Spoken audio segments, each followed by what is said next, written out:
All right, so in interest of time, and thank you guys for coming, we're going to get started. And we have this session recorded, so people arrive late. You can always go back and take a look at the recording of what we're trying to do here today. But really, it is a pleasure. My name is Paul Nagy. It's really fun to be here. Here's today's lineup.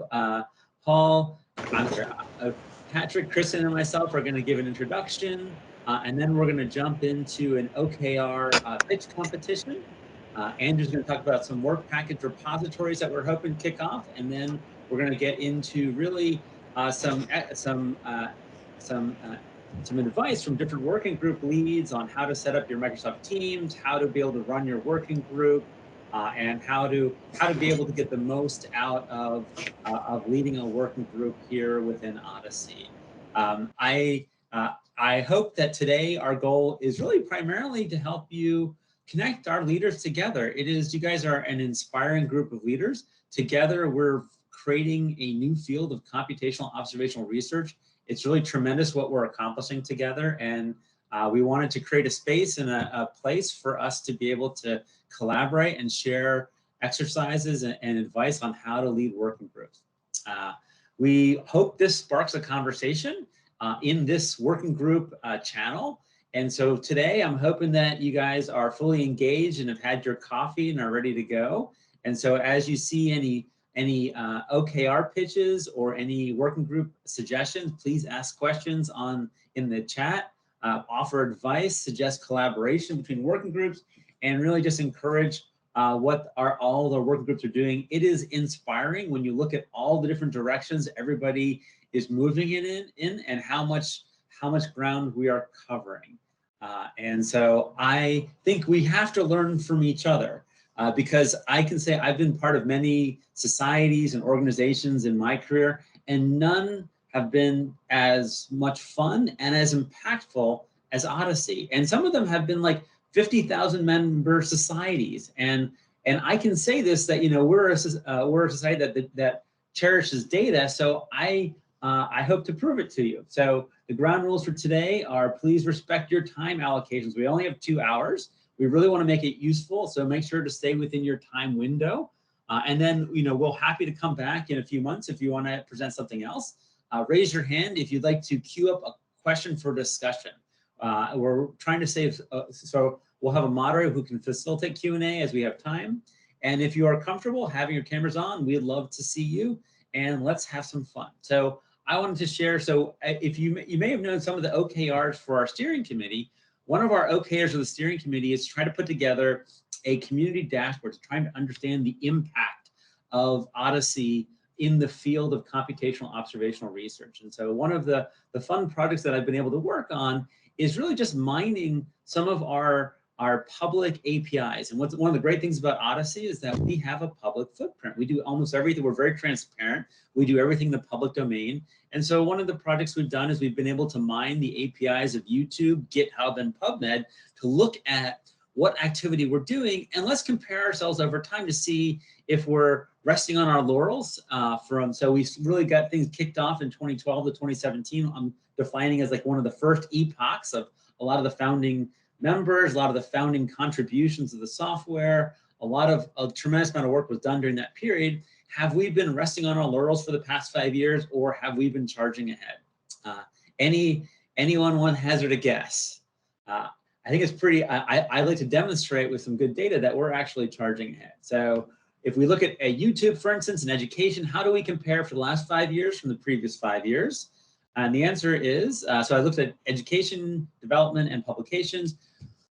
In the last 5 years, we've released 478 videos, which account for 95% of all the videos that we have released on YouTube. And so the vast majority of videos that we've released have been within the last 5 years. So what's impressive about this is that we have really been creating a lot more education, a lot more output where people can see what's going on within the Odyssey community and creating educational material.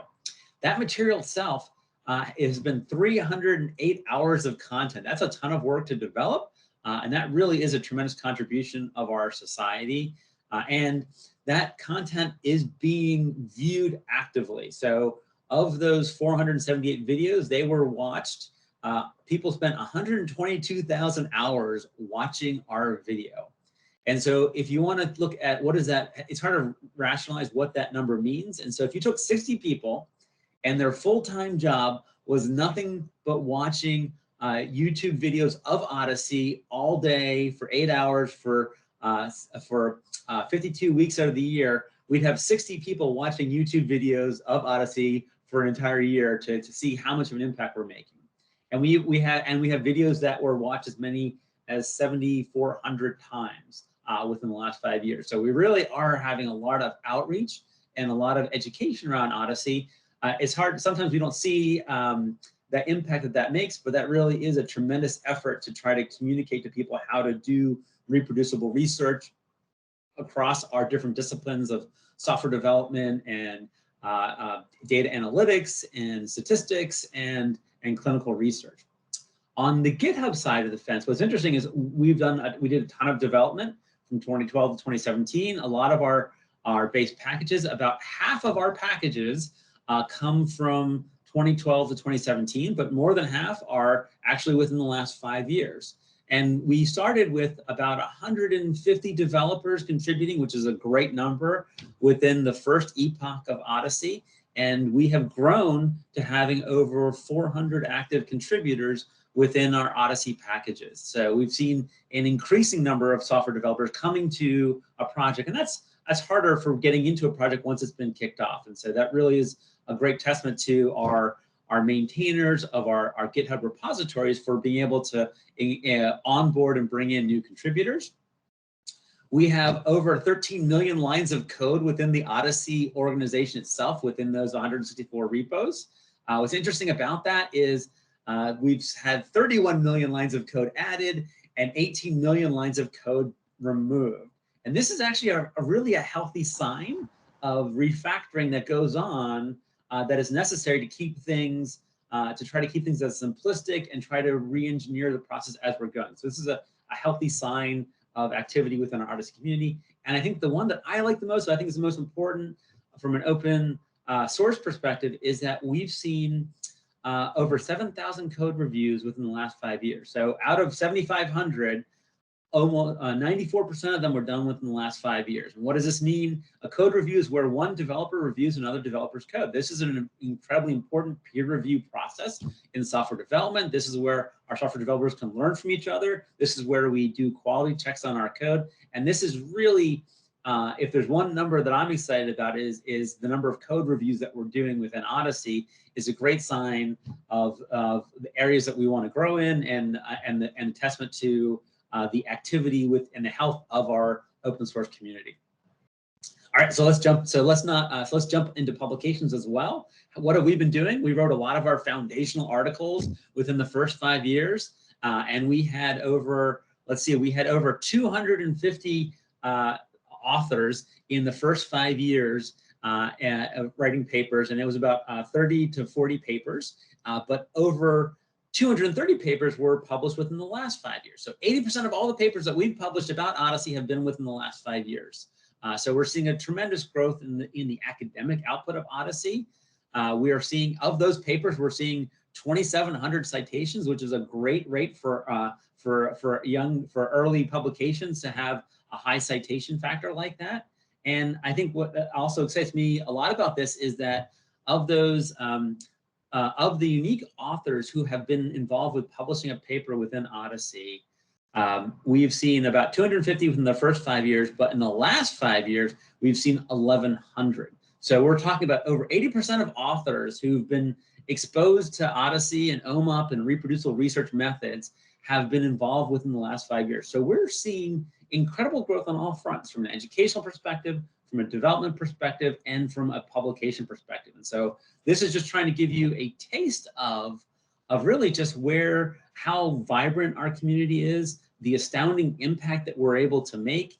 And we're going to be incorporating these into our community dashboard. And certainly we are looking forward within the working groups, helping us define what key performance indicators you feel are important. For software development, we really like code reviews. We like the number of how long a pull request takes before it gets reviewed. So there's a lot of timeliness things that we want to look at. But we now have some really great data that demonstrate the impact that we're making as a community, and be able to demonstrate that back to our team. It's fun to look at it from one big picture because we often have so many different projects going on.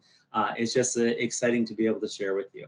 And part of that, why we want to look at this one big picture is today is we really want to begin to start thinking about how we operate as a system, how we start working together, and how we how we start coordinating within our working groups to making sure that we're running on all cylinders. I think, let's see, is Patrick able to join us? Yep, I'm here. All right.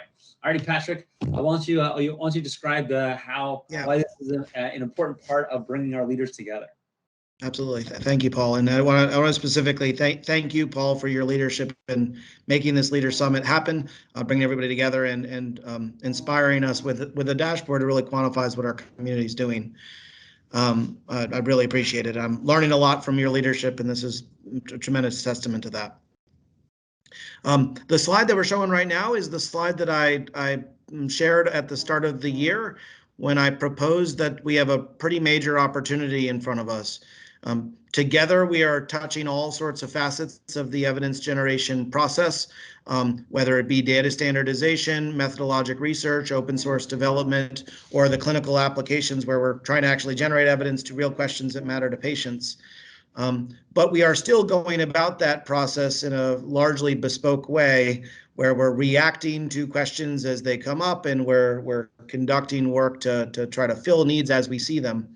And the pitch that I proposed at the start of the year was, I think we have a big opportunity if we can start to engineer open science systems that can actually coordinate the evidence generation dissemination process, allowing us to take in standardized defined inputs, systematically executing data quality assessments, phenotype development evaluation, and run our large-scale analytics across characterization, estimation, and prediction use cases so that we are consistently and reproducibly generating evidence that we can make available to the world.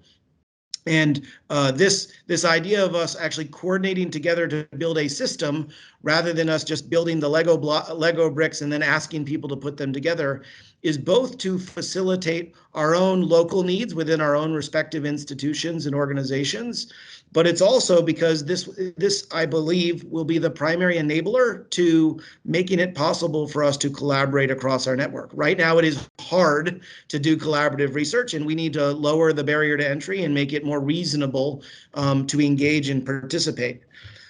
Just this week, hopefully many of you saw the major news that Erasmus MC has received a contract from the EMA to be the coordinating center for Darwin EU.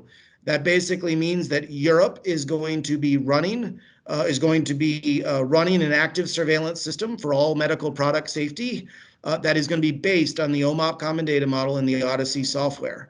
And so under Peter Reinbeck's leadership and Danny Prieto Alhambra, as well as subcontractors with IQVIA and Synapse and Odysseus and the Hive, we as a community have the opportunity to build the world's system that is going to protect the safety of every patient in Europe, and will set the model for how we do this across the world.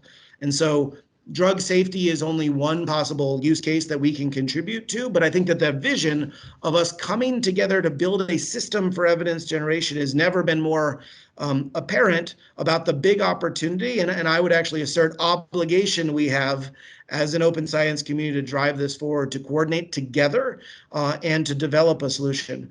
And what I really want to echo is part of the reason that as a steering group, we have decided to try to foster greater collaboration within and across our work groups is because what we see in Odyssey is that we're doing spectacular research in lots of different directions.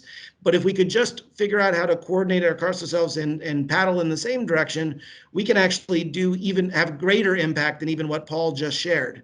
And I think Darwin EU as a demonstration example, I don't think any of us could have dreamed 10 years ago about the opportunity to build the world system to protect patient safety.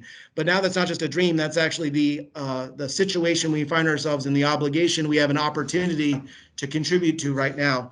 And so thinking about dreaming big about our potential impact on public health, I think us coordinating our work groups and activities to share in the development and evaluation of a system that generates evidence is really the next frontier that I'd like to see our community drive towards. Yeah, thank you, Patrick. And as working group leads, you are probably aware that our organizational model is a team of teams, which relies on a high degree of autonomy. And so in terms of how you bring your working group together, the frequency, and how you put together your work packages and your OKRs. And so we thought it would be useful to really discuss a little bit about how you can get the most out of our steering committee. Kristen?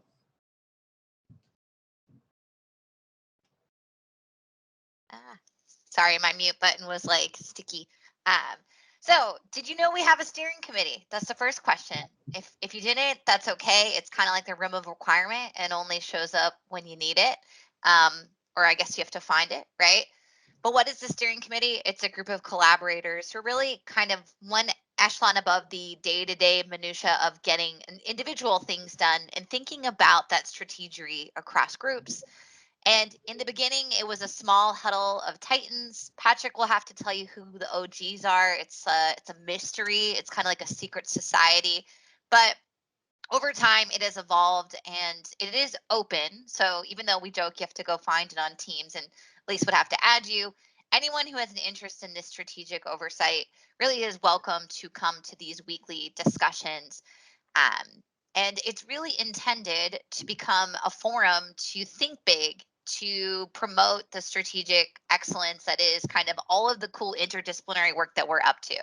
So if we go to the next slide. What do we have in our function? So weekly meetings. Right now we have a Friday time, although I will say, full disclosure, we are trying to be more inclusive and figure out ways. We know this is a bit late for some of our colleagues across the pond. These are recorded and archived now. That's a new thing for 2022. And what kind of things do we talk about? Well, Patrick tortures us with OKRs everywhere. Even in the steering committee, we have OKRs. And we also talk about things like the symposium, the collective programmatic activities around things like hackathons or study-a-thons or any thon you want to add to things. I know Claire had a docu-thon this year, and then there was unit test-a-thon and insert your favorite thon. But we also think a lot about ways that we can be listening to themes from work groups throughout the week. We kind of have reflections on things that bubble up. And many of our colleagues use this time to kind of think proactively about ways to make it easier for work groups to connect with each other. So if we go to the next slide, what can we do for you, or what can the SC do?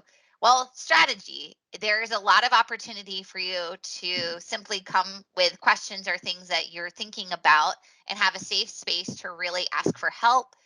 Obviously, the intent is really to make it easier to connect across the Odyssey network. We know that we have a people network and that it's not always easy for everybody to get in touch, whether it's because of technology preferences or time zones.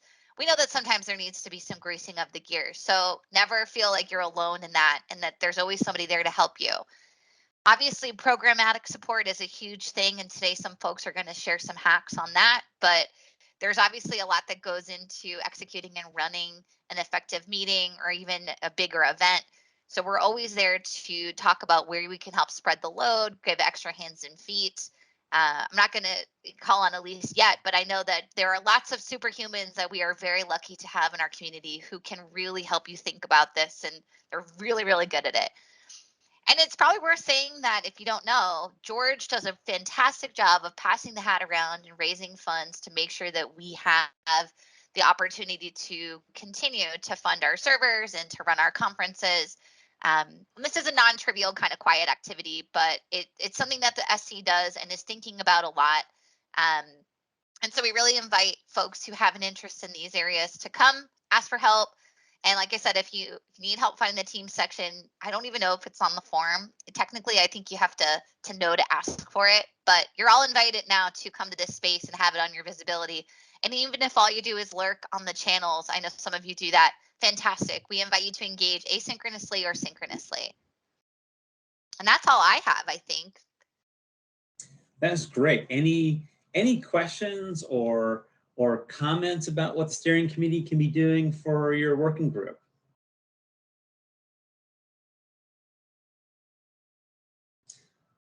Is it still too early in the morning? Well, good morning. I don't know. Can you hear me? Let me turn my video on. My name is Nega. I'm one of the leads in the Africa chapter. We're new, very, very, very new.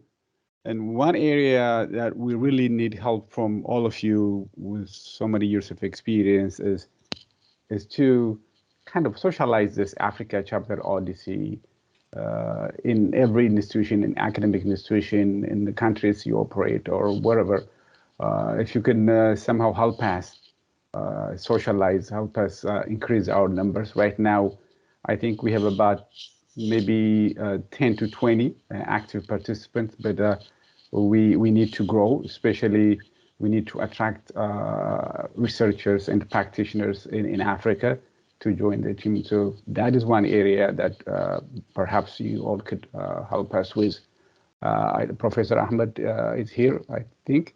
Maybe if you want to add, and Andrew, over.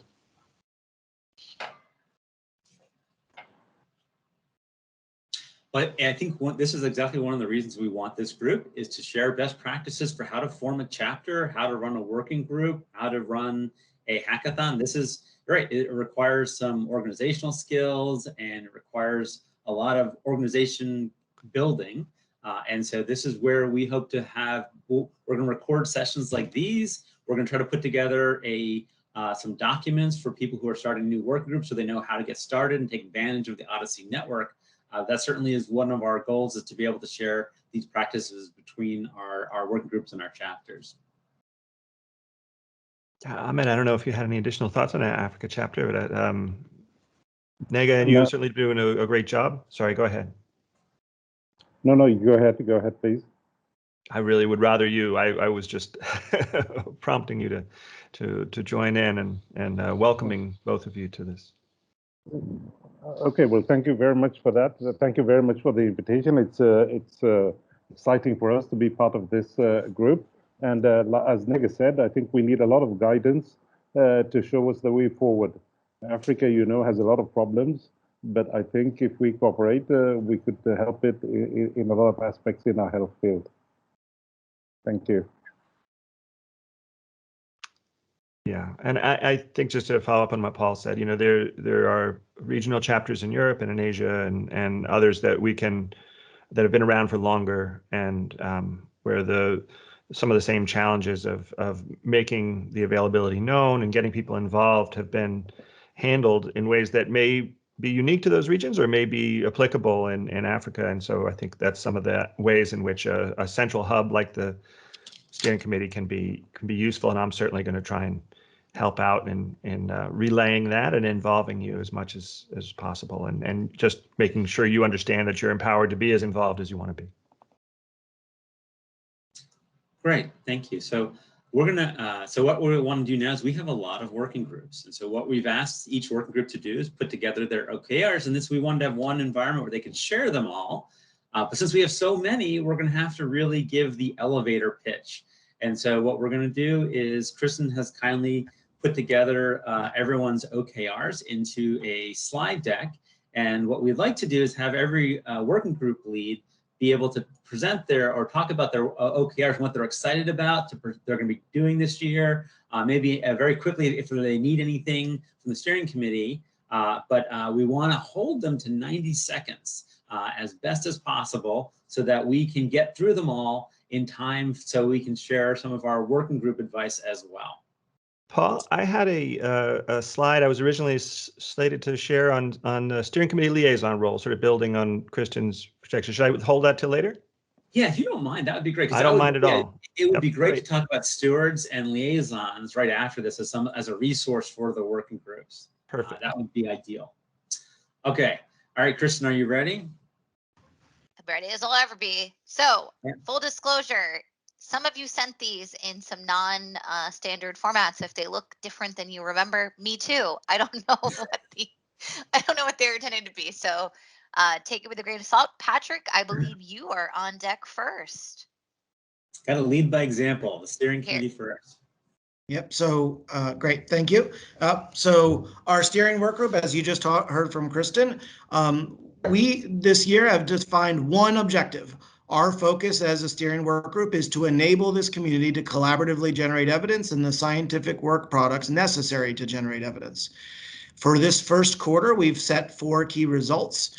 Our first is that we want 100% of our active work groups to have defined objectives and key results so that we can transparently communicate activities and encourage contributions. Our second key result is that we want to convene one Odyssey Workgroup Leader Summit to ensure appropriate communication across our collaborative activities. Thank you, Paul, that we can today check this one off our list. Number 3 is that we want to release an Odyssey community dashboard that allows for regular monitoring of the health and progress of our community. You saw a draft of that from Paul, so thank you again, Paul, but we really want to expand that with everybody's input. And our fourth key result for this first quarter is to produce a document that helps us communicate the connections between the work groups and the partnerships with other organizations and initiatives.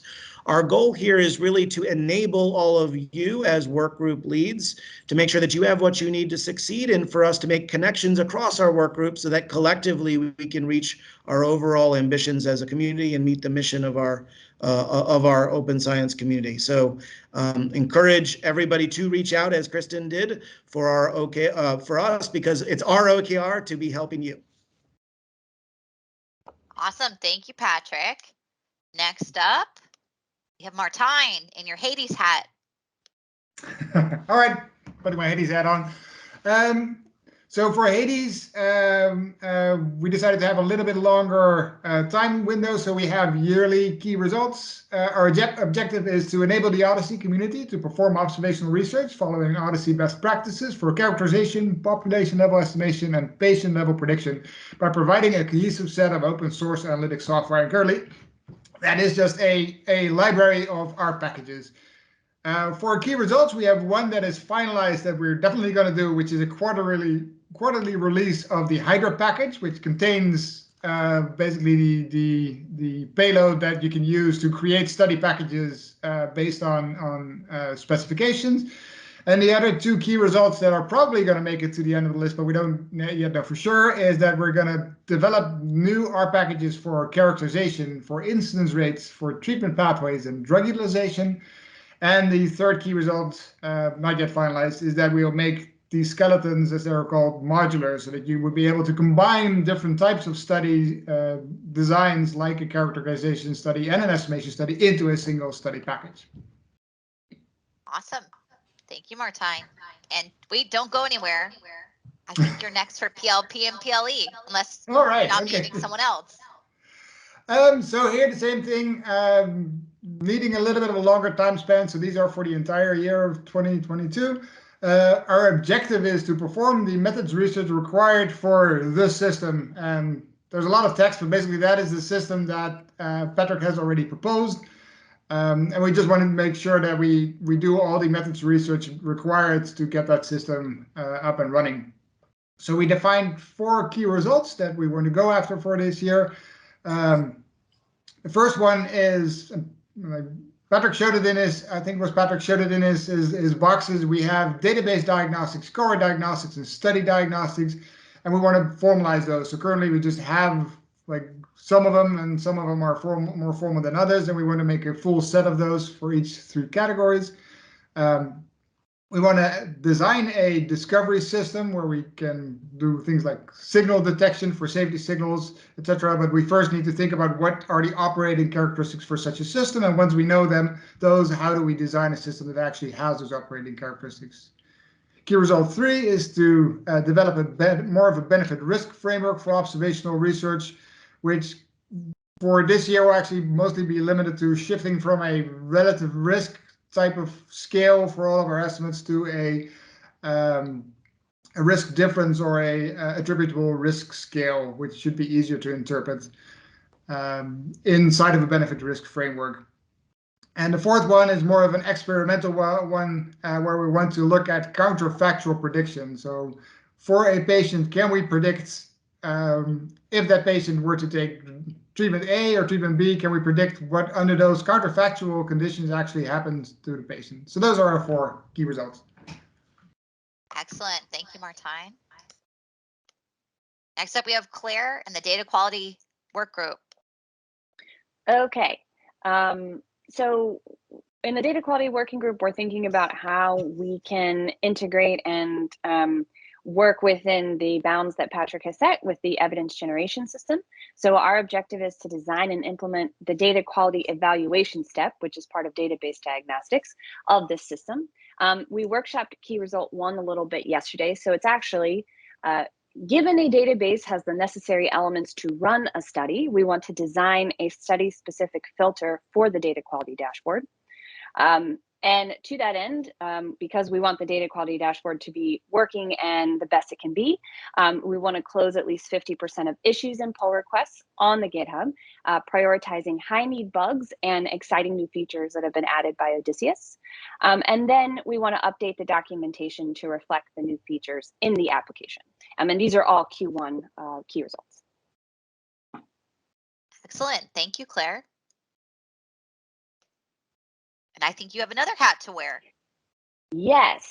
So for the CDM working group, we have a lot of different thoughts, and we're trying to figure out where we fit within the system as well. But I think the best place that we can make the most impact is to promote the adoption of CDM version 5.4. If most of us are all on the same version, then the system will run as smoothly as possible. So what we want to do is host at least 3 CDM workshops designed to support network participants in their movement to version 5.4. We've already hosted one, and we've got another major one on the books in March. So thank you, Craig and Patrick, for that. We want to design a maturity model for CDM extensions that will clearly describe the key elements needed for a set of tables to be considered an extension. This is increasingly the way the community is moving, so we want to support that effort. And then we want to, and for those of you who are CDM workgroup members, you'll see key result 3, I changed slightly. So instead of, we were going to focus on a CDM conventions library, I actually think we want to bring it up a level, and we want to design an Odyssey resource library to create a list. And we're going to start designing the skeleton by creating a list of all necessary items, whether already available or to do within this first quarter. Thank you, Claire. And now I turn over to the clinical trials rep. Is Mike Hamidi on the line? Mike can't join. So is there a rep, or should we skip? Unfortunately, no. That works. We'll keep going. All right, Jake Gilbert. This is the one that will look the least familiar. So he has a Word document out there, which is easily accessible. We'll put a link. I know that there's quite a few recordings on this, and he's had his own steering committee meeting. So we'll move forward. What about Melanie in healthcare systems? Hey, good morning, everybody. Afternoon and evening. So the healthcare systems interest group is formerly the electronic health record working group. And our first objective is to provide support for transforming source EHR data to the CDM. And we're going to do that through office hours style agendas during our regular scheduled meetings. We're going to continue to monitor and answer questions on the forums, the different forums that we have in Odyssey related to source data or the ETL process. And then we're also going to create a central repository of the different OMOP sites and their underlying EHR system. We're going to build a survey and make that available to the community. So that way folks that are new that have data will be able to reach out to folks within the community that have already gone through this journey and do some type of mentorship and some one-on-one type stuff. Because we're not able to post any type of scripts or anything like that, because a lot of this EHR data transformations are proprietary to the EHR. Our second objective, we have 3 objectives. We have a second, next slide, thank you, is to support healthcare systems with building the business case to utilize the OMOP CDM. So we're going to provide documentation, either published papers or written by this group, to support the business case for healthcare institutions to adopt the OMOP CDM. We're going to collaborate with the education work group via workgroup liaison to support EHR ETLs. I think there's always a lot of questions on the forums, and I receive a lot of emails with a lot of questions about how do we do this. And then we also want to identify Odyssey sources of knowledge and put that into Wiki. Melanie, you're running out of time. You're on borrowed time. Okay, here we are. The last one is provide value to healthcare systems beyond participating in the Odyssey Network studies.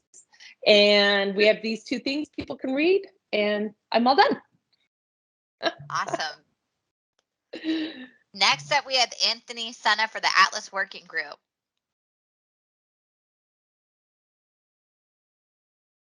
Senna, are you out there? I see him, but don't hear him. Yeah. Can you hear me now?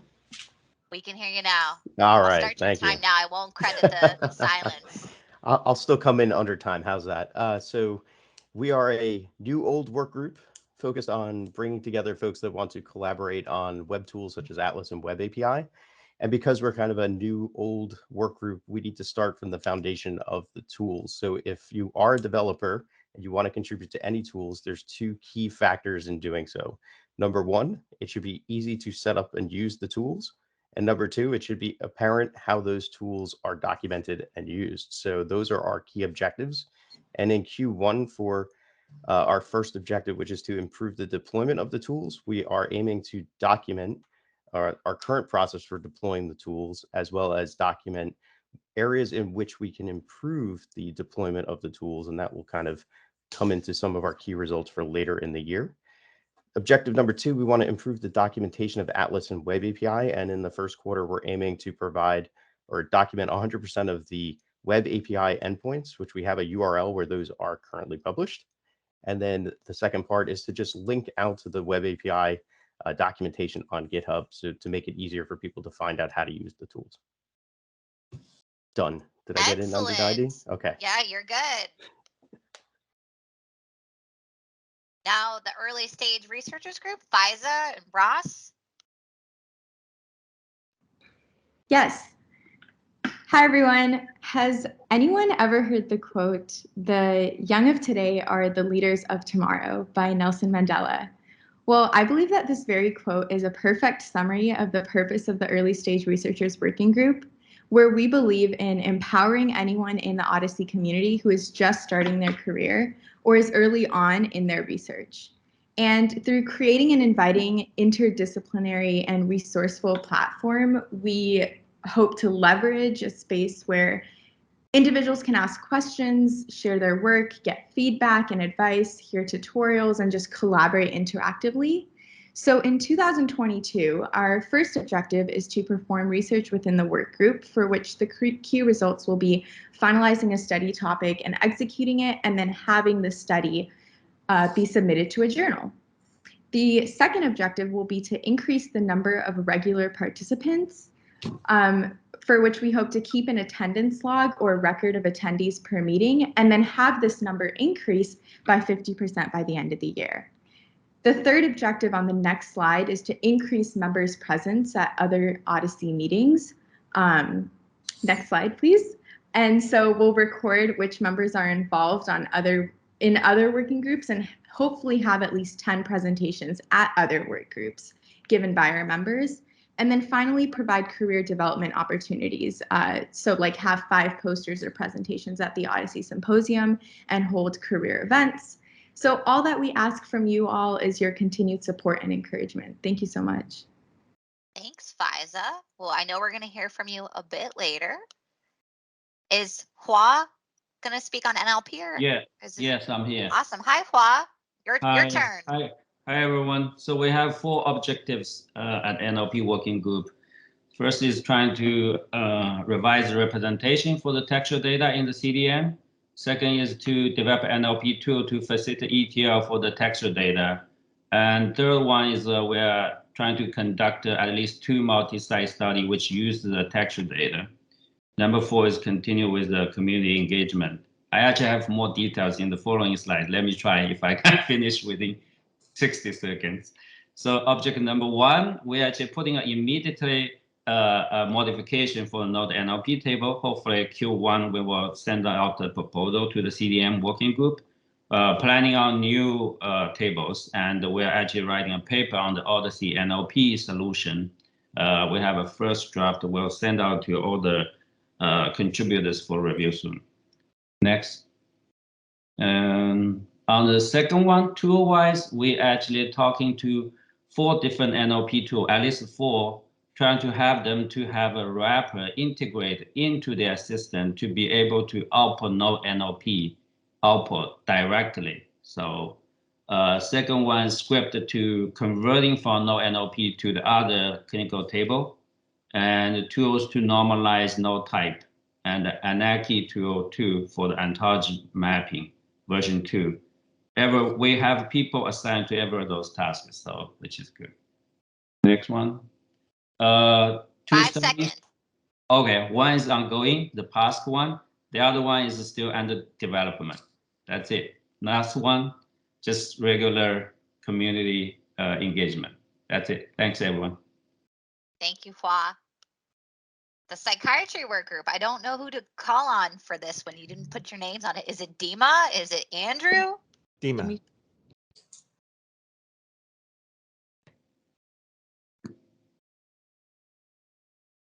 Dima, are you out there? Are you on mute?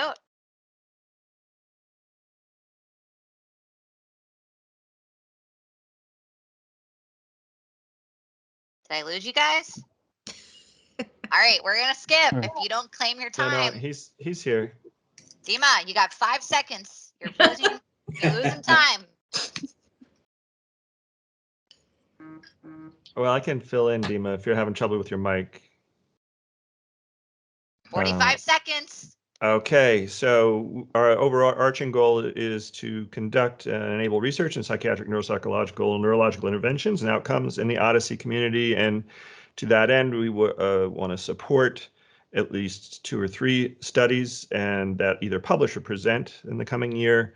And we have ambitious goals to conduct a survey to identify obstacles and facilitators of psychiatric research and recruit new members that complement kind of the pieces that need to be put together for a study. So if we have the right informatics folks, but not science leads, or tool users, but not informatics folks, make sure that those are all represented. We want to continue the work of developing new standard vocabularies. It's already been a lot done in that area, and there's various specific objectives underneath there. I need to rush through this to get to the 45 seconds. We're going to promote use of NLP pipelines, some of the kinds that Hua just went through, in order to actually capture these neuropsychiatric and neuropsychological scale data and use them in studies, and do a fair amount to understand how they are represented in.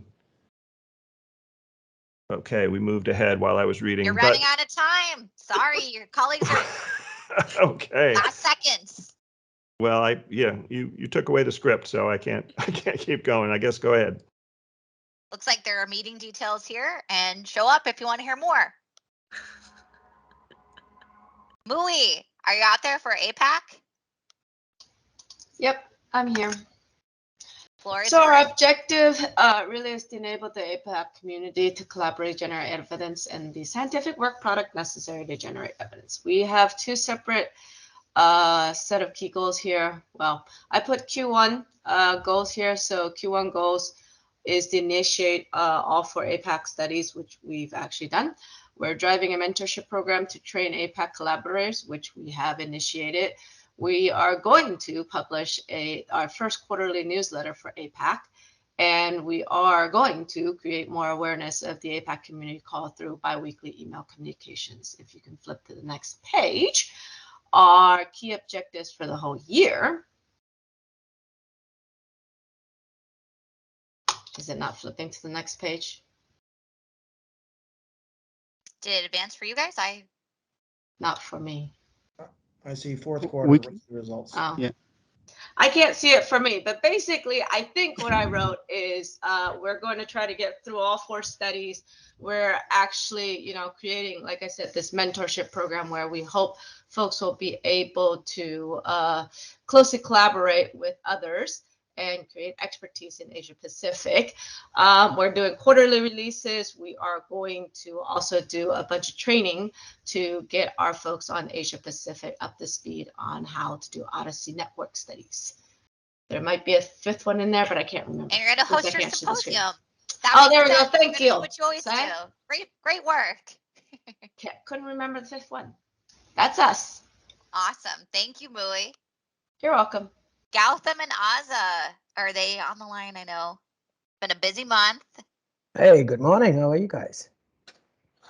Hey, so thank you for this opportunity. So this is the best work group. Please come join.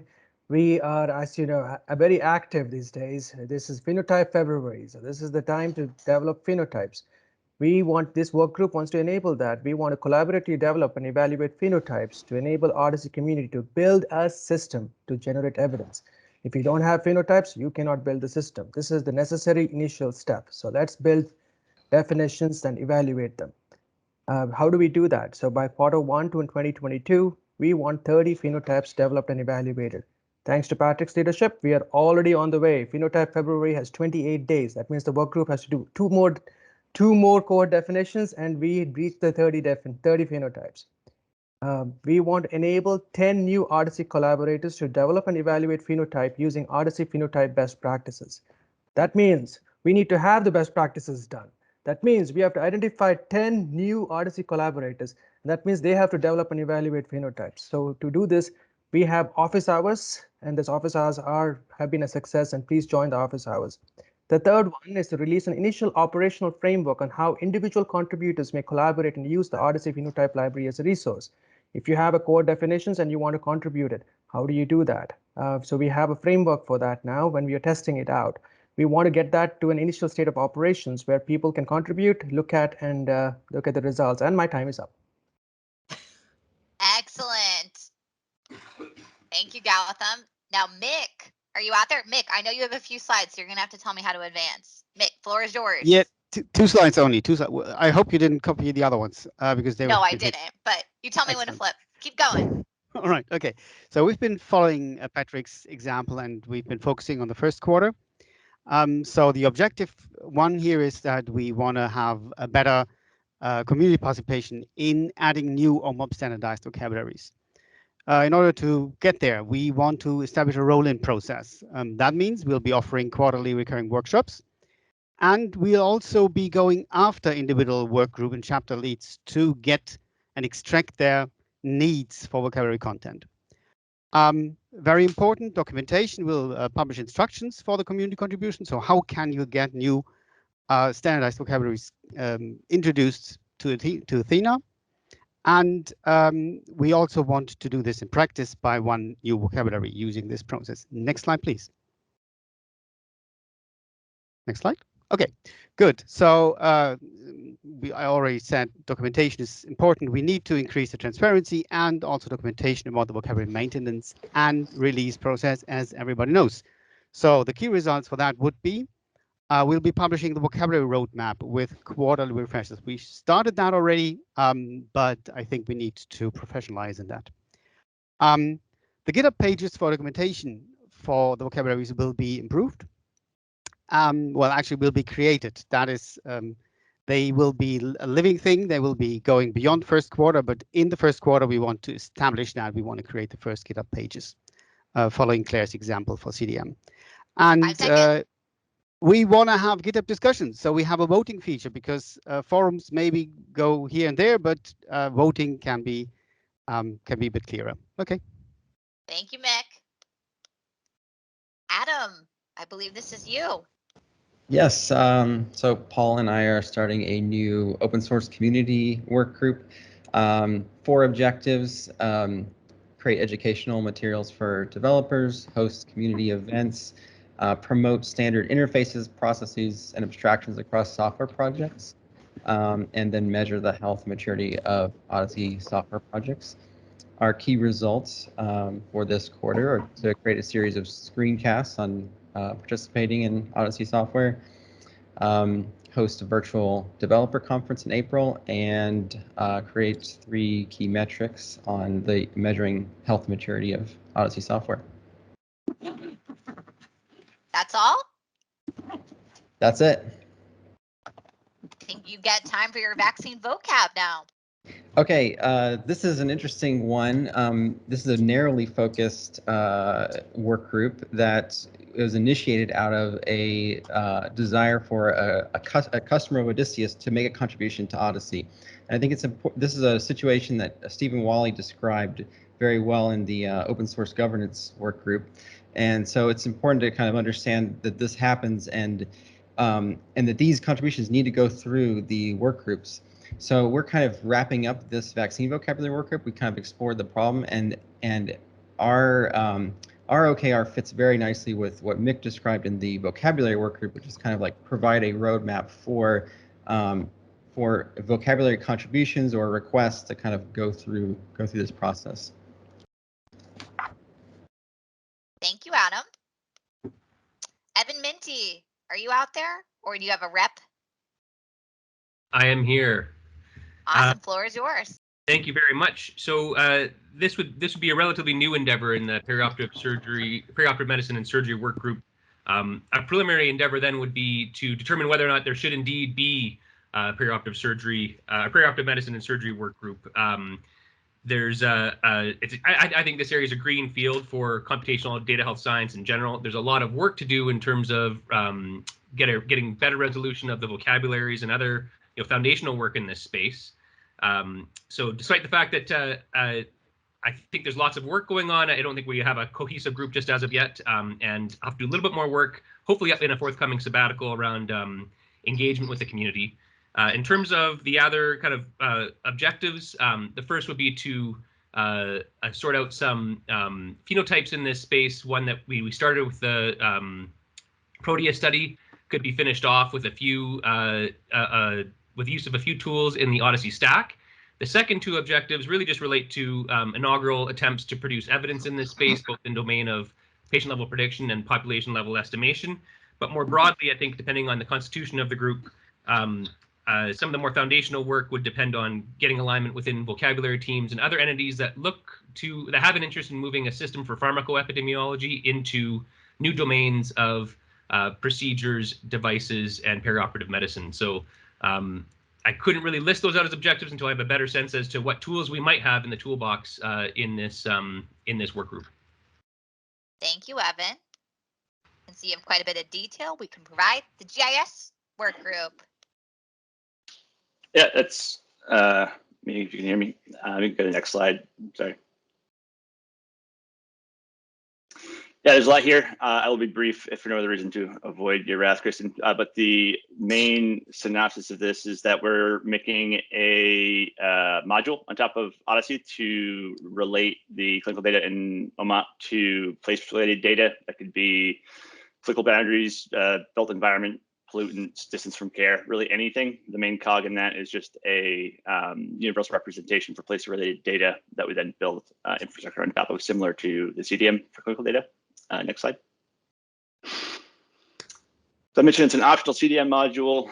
Another main piece of that is the geocoding mechanism to, in a privacy protecting way, locally relate your data to geospatial data sets, develop metadata about these different data sources we're bringing in down to the variable level to be able to navigate and query them in the same way. We've been driving development through use cases because the scope of what we're doing is essentially endless. So we're developing this backbone of what we're going to be able to extend to other data sources later on. Use cases in mind, execute analyses using this module, develop documentation to use it and extend it.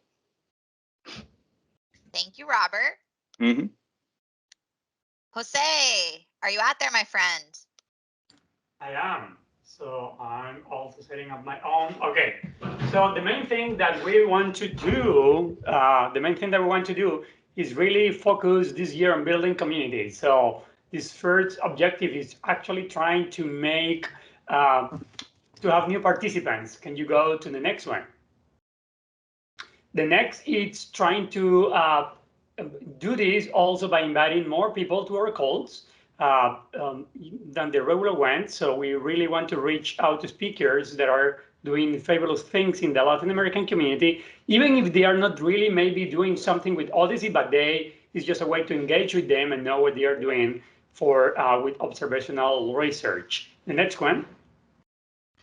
So I think, and then we will want to really facilitate conversions. And I think the work of the vocabulary team is great. And we really want to put out Spanish and Portuguese versions of every vocabulary we can get our holds on. So The next one. And then we really want to strengthen the partnership with the working group, education working group. We having a liaison. Actually, Gerardo is proposed to be one of the liaisons between this group. So we would love to be able to do that. Next one.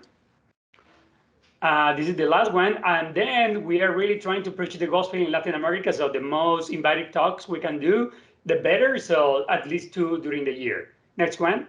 And Albert Einstein really wants to lead a study. Bye. Awesome. Thank you, Jose. And thank you to our colleagues in Albert Einstein. I know they added that last minute. Registry, I believe that's Maxime. Yeah. So the registry working group is mainly a forum to exchange experience around registry data and the OHDSI with ad hoc meetings and presentations. It's focusing around these 2 questions. So first of all, how to get registry data into OMOP. So here we want to make an overview of the challenges in mapping registry data to the OHDSI through presentations by teams having mapped or in the process of mapping their data to the OHDSI. And the end, so that will be a document of registry mapping conventions that address these challenges. And the second question is why to get registry data into the OHDSI. So to create an overview of use cases of using the OHDSI for registry data. Thank you, Maxime. The Fire Odyssey work group. I don't know who to call on. It's Dana. Hi. Hi, Dana. So, can you hear me? Yes, I think you did. Okay, so this work group, things really started kicking off towards the end of last year. The summer is when there was a kickoff meeting for this group. And so it actually is broken out into 4 self-governing subgroups: data model harmonization, digital quality measurements, oncology, and terminologies. And basically, because it's a newer subgroup, a newer work group, one of the first objectives is definitely to drive community engagement, support, and awareness of the fire and OMOP activities. A lot has been going on, but still need help with getting those numbers going. So right now, the various subgroup leads are meeting on a monthly basis to collaborate and to organize ways that they can push work forward with, especially with avoiding duplication of efforts. There's also efforts to get involved in community events and various type of conferences and so what to kind of test out some implementations and do some demos, and also as an opportunity to get feedback. And then also with regards to making things visible, making sure that they are active in whichever type of, for example, this meeting as an example, or also within the HL7 community, providing a project proposal. So that's something that looking at for Q2. Can you go to the next slide, please?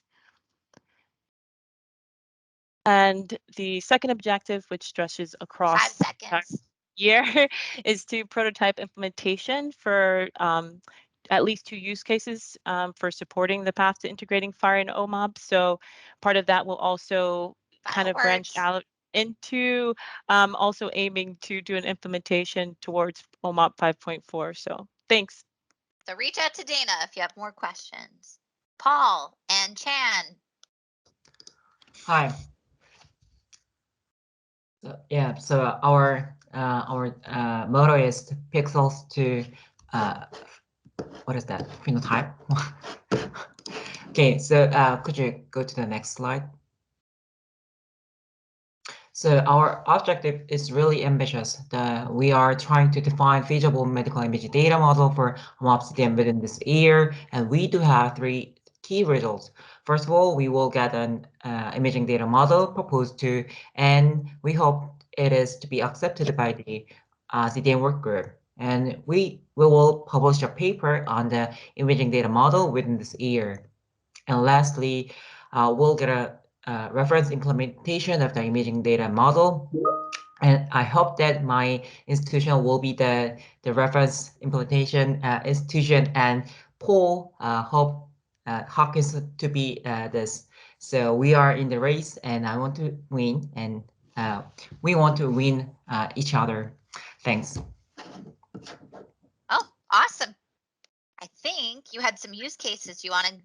You have 15 seconds. Yeah. You can Yeah, we do have 3 use cases to accomplish these ambitious goals. So the first goal, we want to see lung cancer and tracking.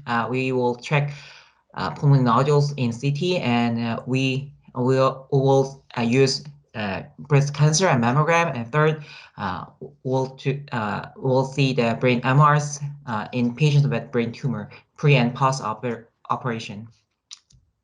That's Awesome. it. Thank you, Chan. I think I'm out of work group leads to harass. I know some of you, Elise has no responsibility in this. Some of you didn't fill out forms, so she didn't get inputs to put them in the queue. So we'll have to invite you to another OKR pitch competition. Paul, I'm going to hand it back to you. I think you're next on the docket.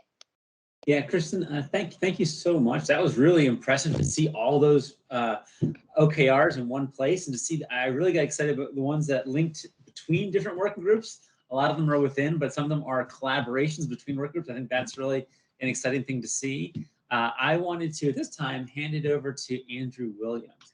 One is we're trying to develop a stewardship model for help from the steering committee to help working groups get the most out of other working groups and the steering committee, and to talk about a proposal around trying to put together work packages. Andrew, do you want to share? Great. Thanks. I do. Let's see. This is a new thing. We want to have liaisons inside the steering committee for each of the different work groups. And that would be essentially a member of the work group who comes to steering committee meetings to convey work group needs and perspectives to the committee, and to keep the work group informed of relevant conversations and activities in the steering committee. As Kristen was saying earlier, the steering committee is open for anybody to participate. It is one of the objectives, as Patrick went over, to be better at facilitating. I don't have the exact wording in front of it, but one of the key facilitative roles is with respect to making sure work groups' needs are met. And so that's the motivation for having a specific initiative like this, to make sure we have a liaison from each of the work groups, and we hope to have one from each. The initial set that has been proposed within the steering committee itself is favoring people, since the steering committee is membership as it currently is composed, includes a lot of people who are on all the different work groups, and we don't want to suddenly triple the size of it. So where there is a steering committee member, those are the folks we have tentatively assigned. But after this meeting, we'll be reaching out to each of the work group leads to confirm that, and if there isn't somebody who's already been assigned, to identify one within the work group. The next topic is pretty unrelated to that, but I think this is pretty self-explanatory. But if there's any questions about this liaison role, or what that's meant to do, or what would be involved, we could pause for that. Or if there's other comments by other members of the steering committee about this. Yes, so I recommend at the next working group meeting, you introduce your liaison, and if you don't have a liaison, you might want to see if anyone on your group is interested in being a liaison to the steering committee. Yes, and I'm going to also say we are struggling in the steering committee with how to make this easy for a global community to happen. We haven't formalized exactly what we want to do, but it's a goal to be more accessible in terms of the times of meetings and other modes of participation for a global community, because that's obviously a stretch for a lot of people, and so that should be part of the conversation, I guess, you have in your work groups, that we want to be accommodating. Okay. The next topic is a new thing that's being developed. It's a work package repository, which is just a publicly available central clearinghouse where individuals in the community can put in their profiles, which will essentially say who they are, what their interests are, what skills they have, how much time they have to contribute. And work group leads will put in a description of Odyssey work that needs to get done. In particular, Odyssey work that needs to get done that there isn't currently enough working hands to make happen. And so OKRs you might have considered in your in developing your OKRs, but don't really think you have time over the next quarter or the next year to do, would be good candidates, perhaps, for this kind of a repository. And the reason we want to stand this up is we want to provide an on-ramp for people who want to contribute to Odyssey, but they aren't sure exactly how their interests and skills match the needs of the community. So it'll be a way to kind of centralize that information and to connect both sides of that. And we also want to, we realize that there's a lot of really fantastic work being done, and perhaps even a lot more work that could be done if these matches were made. So we could increase the productivity of work groups by facilitating these matches. We've got a prototype for how to do this. Mark Souchard helped to stand up something in GitHub that we're going to be using for this. And we've got some initial definitions of work packages. But I'm going to see if I can quickly identify where an example of one is. And yeah, there we go. This is provided by Martijn. It gives you a sense that overall what the goal of a work package is. In this case, it's very well written, as everything by Martijn is. And it says what the importance of having dplyr work with database connector and the way that it needs to happen, and what the specific tasks are and skills, and who the team one would be working with, what the timing is, and how to communicate with the team leads for somebody who's interested. So that's the general format. I think what we will do after this is to, invite you to contact myself or Kevin August, and we'll send out a communication on how to do that with a consultation about how to specify a work package. And just a little more as we think of this as something that might be regularly announced, perhaps on community calls and in other communication channels, to say, here's available work that needs to be done. If you're interested, please go check or register your profile, and some sort of regular way of funneling people to get the work that you need to get done in your work groups done. And that's the gist. Are there other questions or comments about that? Andrew, I think this is fantastic. I like it from two ways. One, it's a great way of introducing a new member into a working group. So it's a way of kind of packaging the work in a way that it's containable.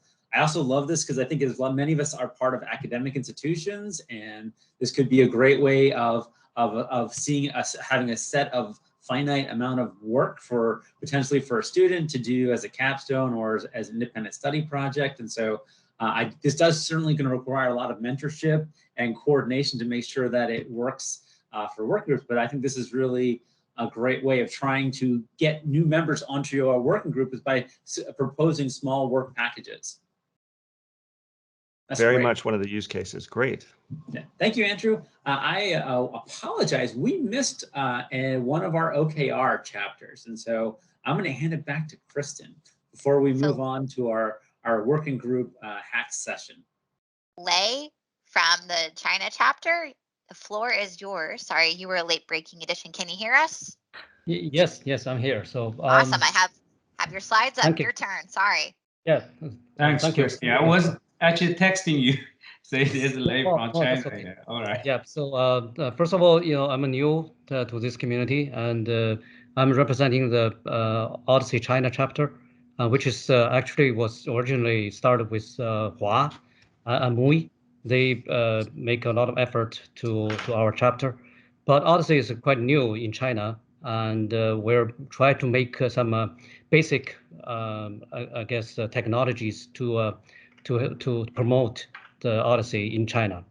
And I think that this is a very good meeting which I attend, and I heard so many different working groups which can help us, especially on the vocabulary and also on the, I see we're working on some surgery related data, and then there's a surgery group, and then there's an imaging group, and all this going to be very helpful for us. And then the objectives for us is we're making a small effort to try to overcome this language barrier, because the Chinese language, all the Chinese EHRs, and try to make the Chinese vocabulary mapped to the, I guess, English, the Odyssey vocabulary. So that's something we're we're focused on right now. And also, we have several proposed clinical studies. One is from Hong Kong University, and two from the Shanghai Jiao Tong University. And by the way, I'm from Fudan University, Shanghai Medical College. And of course, the third objective is try to make a regular training. And we also already finished translating the Odyssey book into Chinese. So hopefully we can distribute it freely in the Chinese community. Hopefully, we're going to have close. I think we don't have. I don't have to show the rest of the slides because that's too much work, too much time. Finally, I'd like to express my really gratitude to this group, and then I hope in the future we can have a close communication, and then I'm sure all of your work can help us to make the Odyssey successful in China. Thank you. Thank you. You got a little extra time because we didn't mean to forget you. So I'm turning it back to Paul now, where this section. Kristen, you also forgot the oncology one.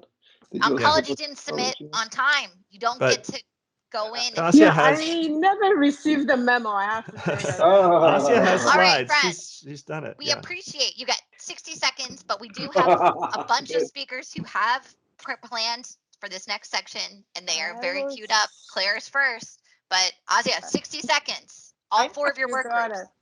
Okay, as some of you, oncology working group is divided into 3 subgroups.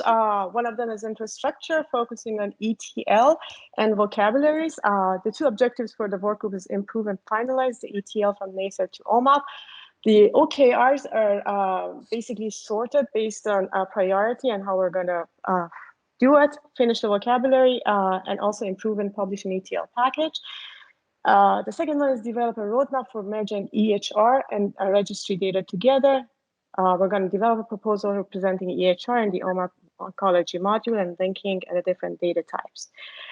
Genomic working group objective is to enhance and validate the OMAP genomic vocabulary, finalize and publish the current documentation, and develop an ETL package for mapping institutional genomic data, and explore other genomic databases. And finally, oncology research, publish the documentation, and also finalize the ongoing oncology studies and supporting partners for oncology module, using oncology modules for oncology research. Thank you very much. Nice. All right. I think actually Elise is first. She called dibs on trumping Claire's first time slot. Sorry, Claire. I misspoke. Yeah. So, and I can introduce. So one thing. So we wanted to provide a second section. So that was just tremendous seeing all the OKRs in one place like that. That was really fantastic. So we wanted to suggest, we have really made a big move into Microsoft Teams as a way of collaborating within our groups. And of course, Teams is just tons of functionality and features that are hard to master.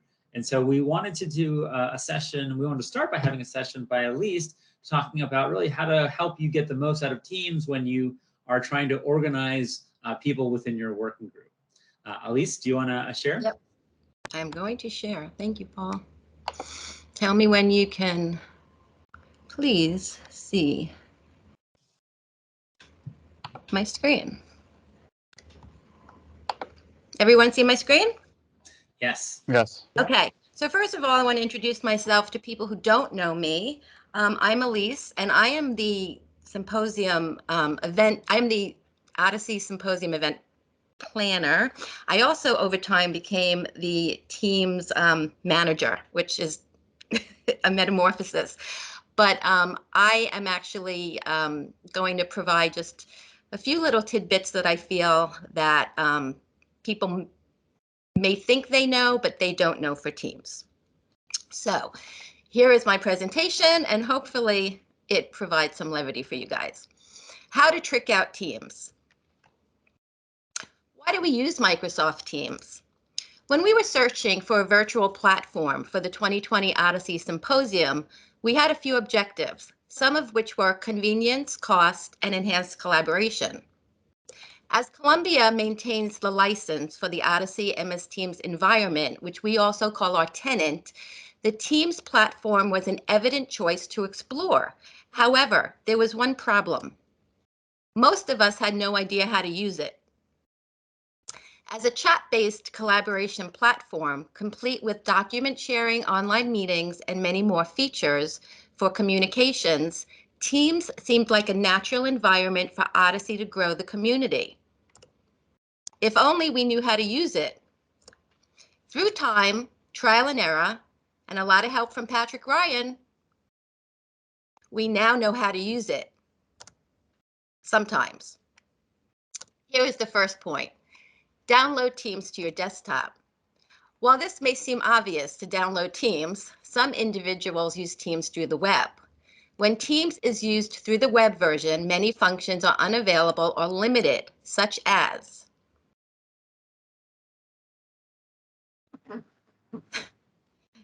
as you can see, there are many unavailable features for using Teams through the web. But if the web is used, Microsoft Edge is the best browser for using Teams, Google Chrome being next. So in general, anyone using Teams can trick it out by downloading it. Number 2, use a consistent email address and the difference between guests and members of the Odyssey tenant. Again, this seems very simple, but the main issue that most users have is that they do not remember which email they used to log into Teams, or they have used different emails when joining Teams and or when they joined Odyssey Workgroups. What is a guest user in the Odyssey tenant? A guest user in the Odyssey tenant joins Teams with a personal email or a work email, and sometimes with both. Guest users comprise most of the users in the Odyssey tenant. Due to some organizational restrictions, many guests use personal emails in Teams. When guests use their work emails, they have to toggle back and forth between tenants if they use Teams with other organizations, which sometimes confuses the user. What is an internal user, a member in the Odyssey tenant? An internal user in the Odyssey tenant has an odyssey.org email like all of you. Odyssey emails are assigned to workgroup leads, co-leads, and any other collaborator who conduct studies or study-a-thons within Odyssey's tenant. If you have an Odyssey email, you should always log into Teams and join workgroups with that email for full functionality. What are some of the main differences between a guest and an internal member of the tenant? While there are many differences in functionality between members and guests, a main difference is that members can become owners of workgroup teams. As owners, workgroup leads can click the 3 dots here, where they can manage the team, add channels and members to the team, and edit that team settings. Once they click on Manage Team, they can remove members by clicking the X next to the name. Another main difference between guests and members is that members can create meetings and record meetings in Teams. Guests cannot schedule meetings, but they can use the Meet Now function. Another main difference is that guests do not have the calendar function in Teams, which is a reason why invites have to be sent to them. Here is an illustration. Hi, my name is Kristen Koska, and I joined the new open source workgroup community workgroup. I am logged into Teams, but I just don't see it. Can you help me? Sure, Kristen, I'll help you. What email address did you use to log into Odyssey Teams? I'm not sure. I think Kristen is fabulous at gmail.com. Well, Kristen, although you are fabulous, I don't see you in the open source community team with that email. I do see you in that team with koska@odyssey.org. So if you log into Teams with that email, you will see the open source community workgroup. Thanks, Elise. I am always so confused with Teams. No worries, Kristen. Just remember to always log into Odyssey Teams and join workgroups with the same email. Since you are an internal user, you should always use koska@odyssey.org for the most functionality. Gotcha. You are such a Teams wizard, Elise. Number 3, know how to create a meeting and send calendar invites. As mentioned previously, only those with Odyssey emails can schedule meetings in Teams. Depending on your objectives, there are a few ways to schedule meetings. The person who creates the meeting is referred to as the meeting organizer. Schedule a meeting in a channel. As an owner of a team, you can manage your team and create channels as desired. In a channel, you can click schedule a meeting where you will then create a meeting. Note, you do not have to enter any emails here when meetings are set in channels. When this meeting is sent, every person who is already in this team will receive an email with a calendar invite, and it will automatically go into the recipient's Outlook calendar. That is why it is important to initially wait to create a meeting until most people are added to the team. When the meeting organizer creates the meeting, he or she can choose to request responses and/or allow forwarding of the invite by any person in Teams and from Outlook. Note, even though channels are separate, they are a part of the main team. Therefore, every meeting set in a channel goes to everyone in the team.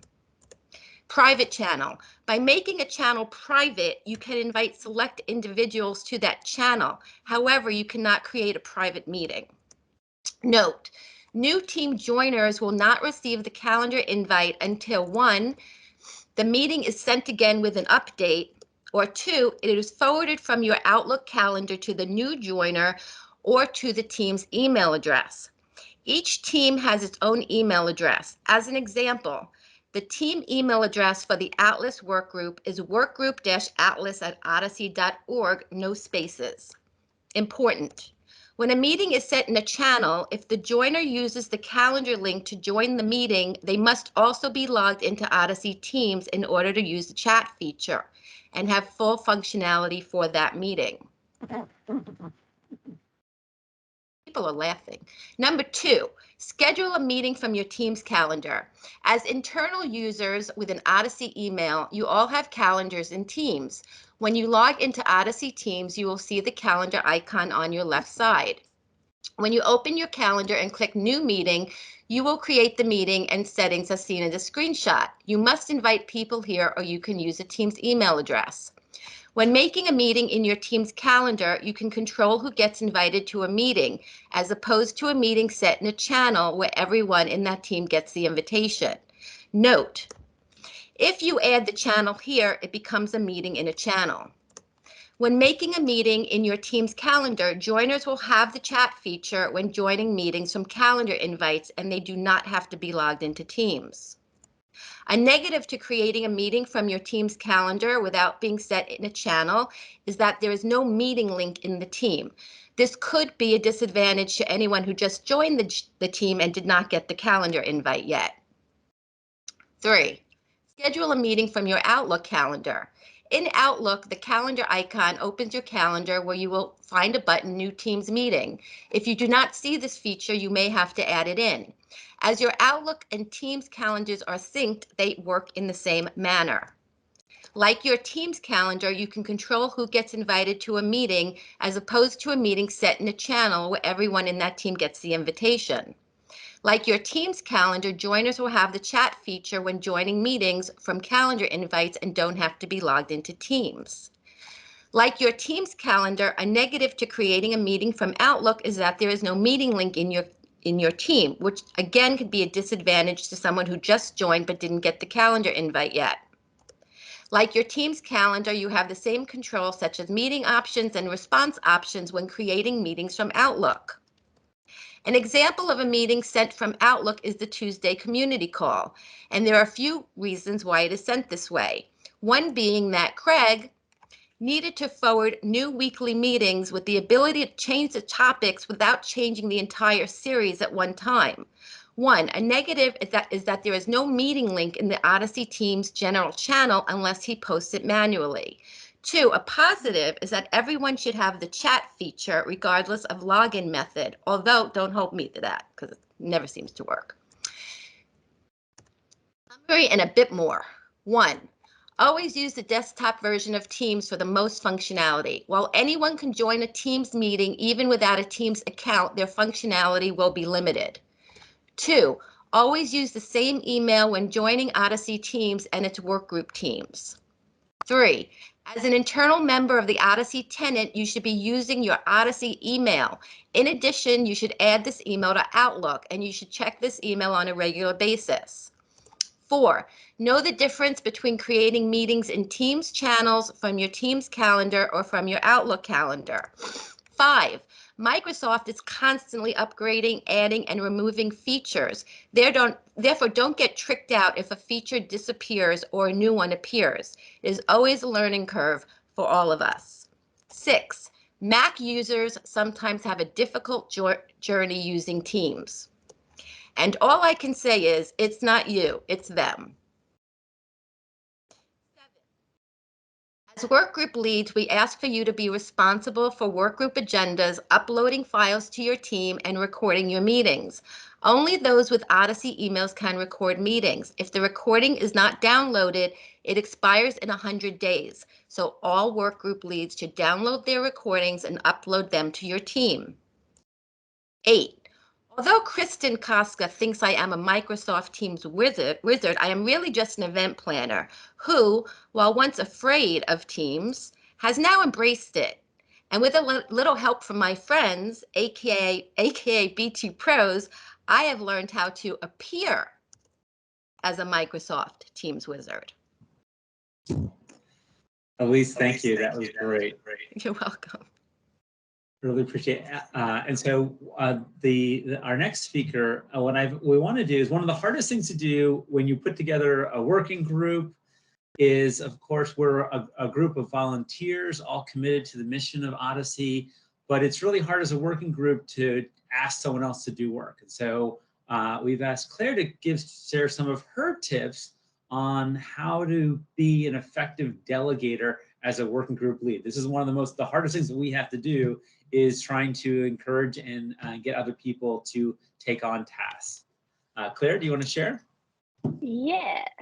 So hopefully, there we go. Sometimes I'm on a Mac too, so sometimes it switches up my things I've got on my screen. Okay, so I just want to share with you some things I've learned over the past. So I've been heading up the CDM working group. Evan, I promise it's going to get more fun. I'm going to be really exciting. I saw you yawning. It's okay. We're here. We're gonna do some exercises and get the blood flowing. Okay. All right. So I've been leading the CDM working group since 2017, and I've learned a lot since then. Early on, it was like I would do everything, and I'd be staying up late. Like it was literally like the 2017 symposium, I think, and I was like staying up late to push out like CDM like version 5.2 or something, and I was like, this is unsustainable. So I just want to share with you some quick things that I learned. Let's see here. Oh man, it's been doing that to me lately. All right, well, whatever. We'll do it without animation. So the first thing I would say is keep your objectives attainable yet aggressive. So if you notice, I only had one objective for each of my working groups. And that's because I try to be really aware that many of us are in multiple working groups. We also have day jobs. Not all of us have the luxury or support from our day jobs to do Odyssey work in that time. So I try to be really aware of that and try to keep my objectives down to one and make the key results attainable, but that if we achieve them, we're all really proud of what we've done. So I try to walk that line there. Number 2, and Melanie can attest to this, and Christian can attest to this, and Frank, I make our meetings almost exclusively working meetings. So whatever our key result of the day that we're working on, I will literally open up a window and I'll just like, we'll actually do the work together. So this was like really evident when we put together the initial full documentation for the CDM. It was like every meeting we were going table by table, field by field, and I was making them sit there and we were writing it together. And while it was painful at times, I actually found it really, really helpful and rewarding because I got everybody's real-time feedback. And of course I had to take it back later and kind of format it and put it together. But I found that really helpful. And so sometimes if you tell people, okay, we're all going to go off and do this work, 2 weeks later, you know, everybody has their own stuff going on. And so they forget, and then you're kind of months go by and nothing gets done. Number 3, try to make the most of your members. So last year, as we were putting together CDM version 5.4, we realized that, you know, in the past, we hadn't been communicating with other working groups. We didn't actually have a summit like this to talk with you guys and really understand what your working groups were doing. And I realized that in the CDM working group, we had a lot of leaders that were leaders in other groups as well. So I asked them, hey, please take this back to, Melanie, I said, please take this back to the EHR working group. Talk to your folks over there. Please, ask them if this is going to work for them. And Melanie came back with some really, really great feedback. Same thing happened with like the other working group members, like Christian. I was like, hey, please go to the oncology group, pass this by them, make sure that they're cool with it. And that really helped us just like understanding that everybody wears multiple hats and trying to make the most of their expertise as well as their leadership. Number 4, choose your thons wisely. People can get thon burnout. And so try to be very selective in your thon, whatever it's going to be, and try to make it that everyone can participate, everyone can feel like they've done something to help the cause, and try to make it in the shortest amount of time possible. So I think last year with version 5.4, when we were voting on what would or wouldn't go into 5.4, it was a 2-hour meeting like this. And if y'all have been in the CDM working group, y'all know we can talk for hours about like one field. Like literally we could like, is this going to be called procedure end date, or is it going to be called procedure final closure date or something like that? Like we will argue that point forever. And so putting our like thon into a 2-hour window, kind of like this, it was like, no, you got either say yes or no, and we're moving on. And I found that super helpful. And then our second thon we had last year, like Kristen was saying, I actually broke it up into like documentation and programming. And that way people could self-select in what they wanted to do. And we still had a short amount of time, but we got a lot done because like, it wasn't just all of us together. It was like this group focused on one thing, this group focused on something else. And it does take some planning up front to make sure you have all your items you need done clearly delineated. But if you do, you can get a lot done in a short amount of time.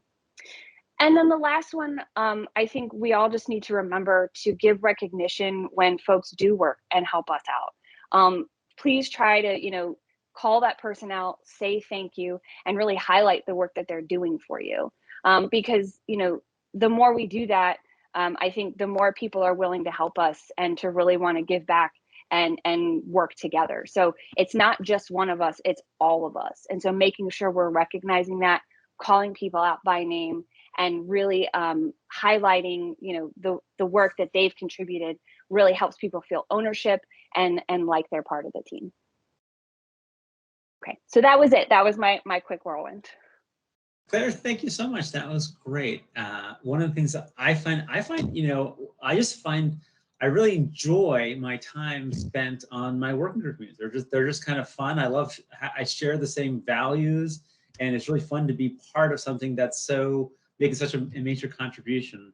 I asked Melanie to give a quick presentation on some of the ways she's done to try to make meetings fun and easy for the members, so they are just really addicted to coming back each time.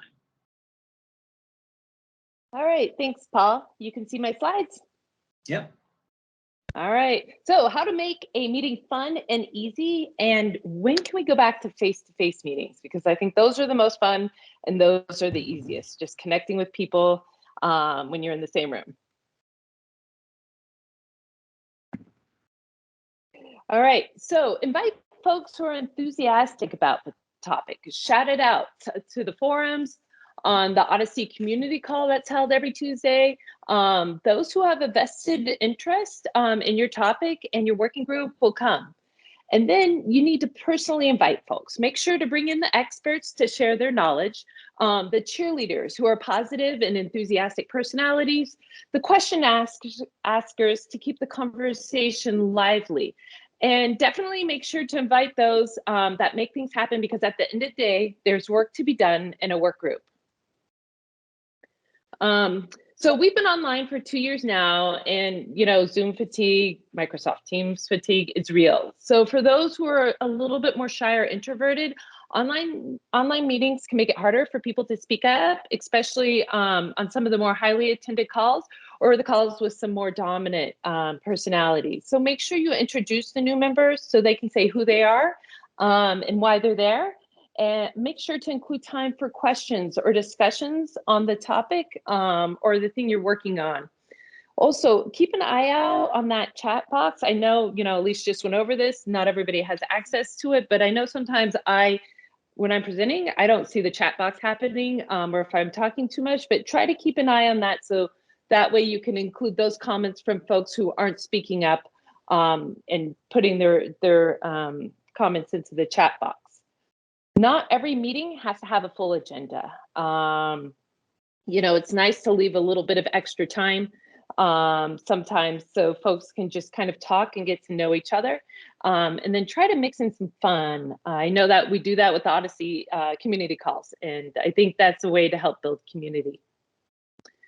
So give the group what they want and what they need. Poll your members, rank their topics, schedule the speakers and the discussions, and keep the cadence going. Have a co-lead or other member run the meeting when you're away. You don't want to have long breaks and people get out of the habit of attending your call.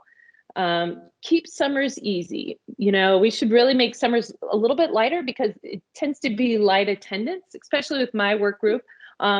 Because if you have a lot of academia and or European attendance, folks take vacations during the summer. So I try to schedule the heavier topics in the spring and the fall. And then check in with folks, both on the call, during the call, and then separately, just to make sure everybody's being heard. And then follow up. This is something I continuously work on because once my work group meeting is over, I'm on to my next meeting or important task of the day, and my work group can easily get lost in the shuffle. So make sure to follow up on the things you're going to do. Try not to save it for the last minute, and hopefully we'll have some face-to-face meetings soon, and we can have more fun. Thanks, Paul.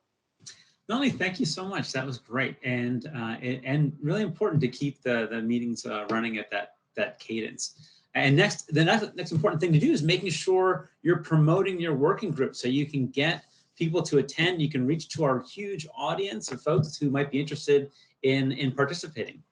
Craig? Great, thank you, Paul and Kristen, for inviting me and allowing me to share a few minutes on just marketing your work groups.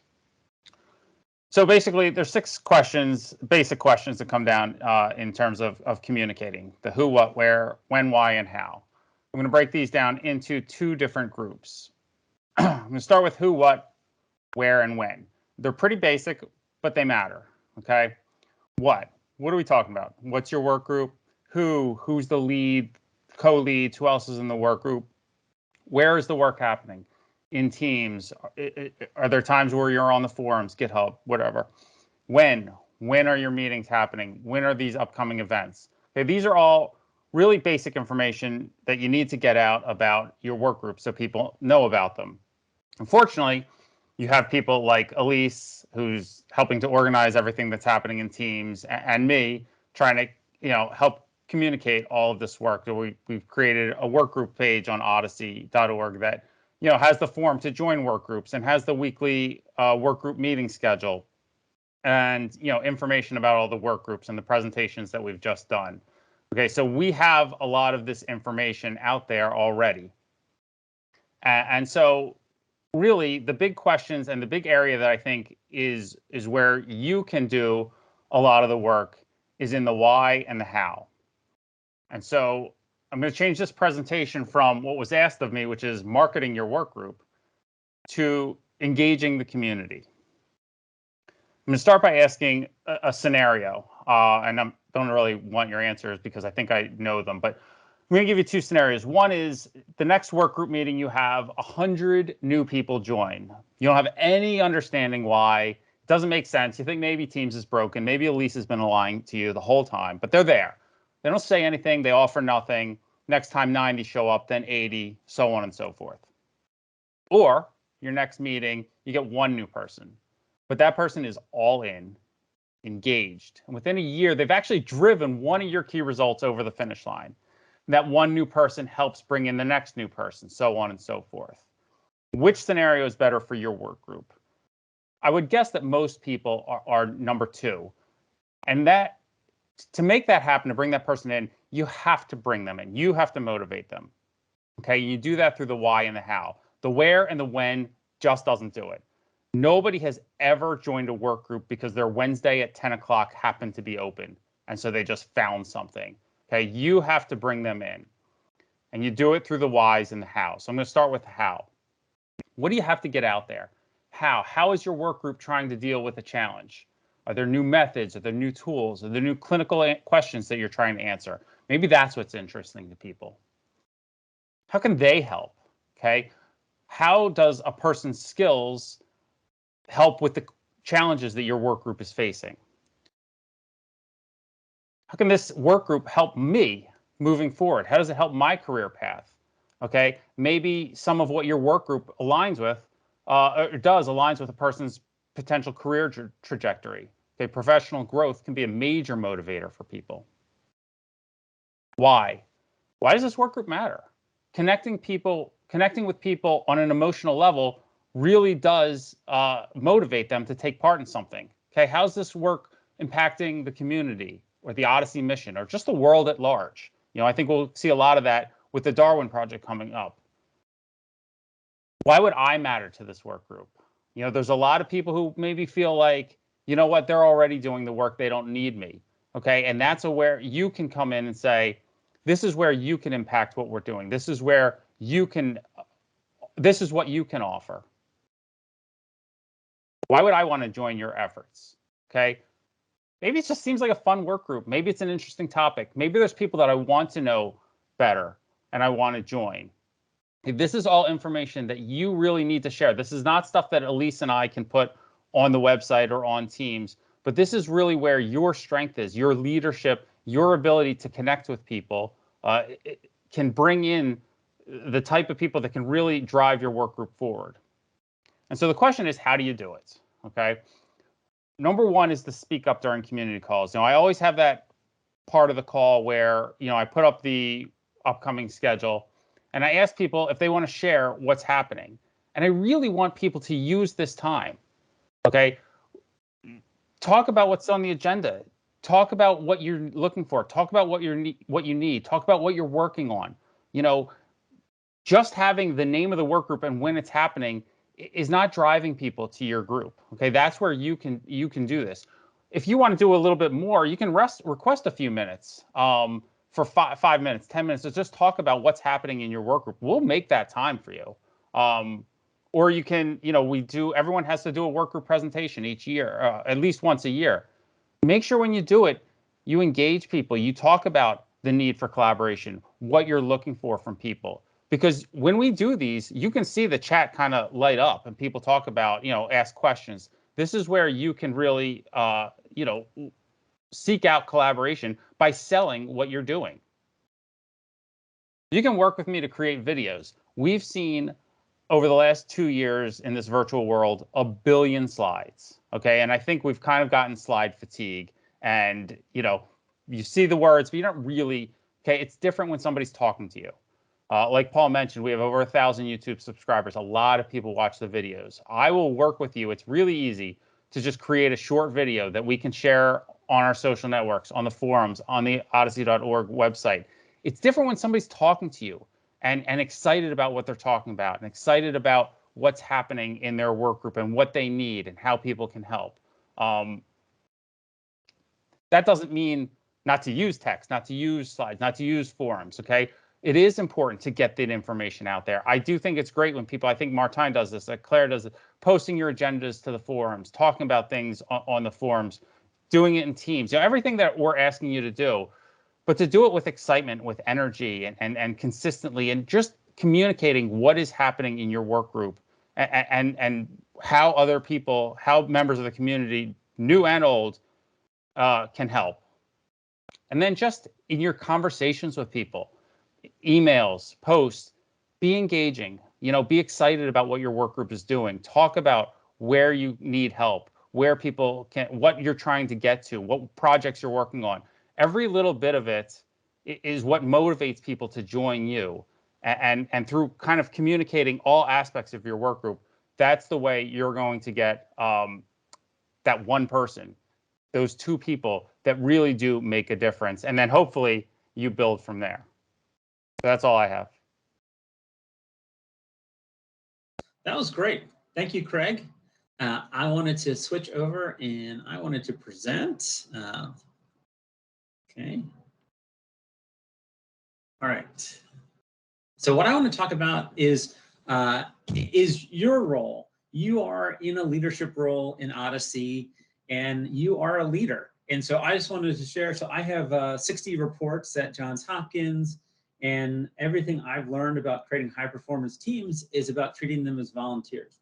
And so this is your great opportunity to learn how to become a fantastic leader that can help you in many different aspects of your role. And I've had the privilege to serve in many volunteer leadership roles, and they've helped me grow quite a bit as a leader. So you should be thinking about this as part of your development, as well as how can you try new tricks and new tips on how to become a leader. And not only are we a volunteer organization, but we are a team of teams organizational model, which is what we do in Odyssey, and which is decentralized autonomy, which gives you a lot of flexibility.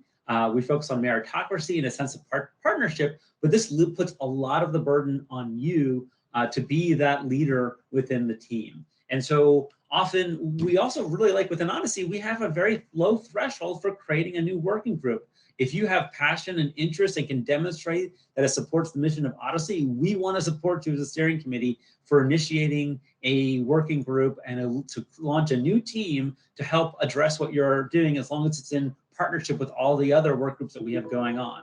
But when you create a new working group, you have to think, you have to think of it as an experiment.